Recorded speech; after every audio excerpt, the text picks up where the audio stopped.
All right, let's pause for a second and let me show y'all what a silver certificate looks like. Okay, you need to understand the difference. A silver certificate was real money. Silver certificate. All right, so this is a silver certificate. All right, a silver certificate looks just like a Federal Reserve note, but you won't see the Federal Reserve's name on it anywhere. You also have gold certificates. All right, this is only real money. Real money is gold or silver or certificates that can be redeemed for gold and silver. So these can be redeemed, meaning that I could go to the window and say, hey, look, I got a silver certificate. I need a dollar's worth of silver. And they would actually give me silver. Where this came from, it came from back in history when we used to have, during the gold rush, somebody would go up in the hills and strike it rich, eureka.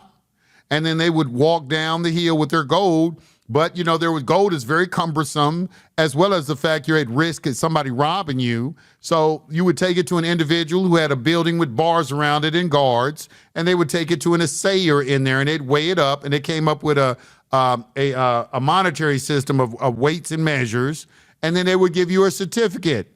Okay, so they would hold your gold for you and say, look, you got a pound of gold here. And they give you a certificate. They could come back and you could come back and get a pound of gold. However, people never came back to get the gold because people really don't care about gold. They don't care about gold. All they care about is what gold can get them. So with this silver certificate, people start going around and saying, hey, look, see a guy over there with a horse. You say, hey, man, I got this gold certificate or this silver certificate right here. I want to buy your horse. Here, I'm going to give you this gold certificate. You can go over there to that building and give it to them, and they'll give you the gold. And everybody knew what those were, and they said, okay. But then he didn't go and get the gold. He saw a guy over here with a wagon. So he'd take it over there and say, look, man, I want to get this wagon from you. Here's a gold certificate. I'll give it to you. You can go over there to that building, and you can get the gold. And he would get it, and people started circulating it. The bankers that are known as the bank saw this, and they realized that only 1 out of 10 people would actually come back to get the gold. That's where the 10% reserve came from. Only 1 out of 10 would come back and get it. The other 90% never came back to get the gold. So they had this huge accumulation of gold in their storehouses. This is why banks have the biggest buildings in every city, all right? Until it got to the point in 1933, they said, forget it. Why do they even need the gold? Paul Warburg, he wrote in his memoir, he said the gold is wasting away in the pockets of the people.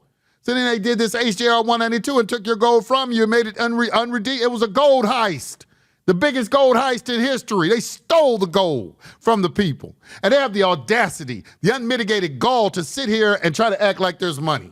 They stole it from you. They say they don't need it no way. Gold is really for sovereigns.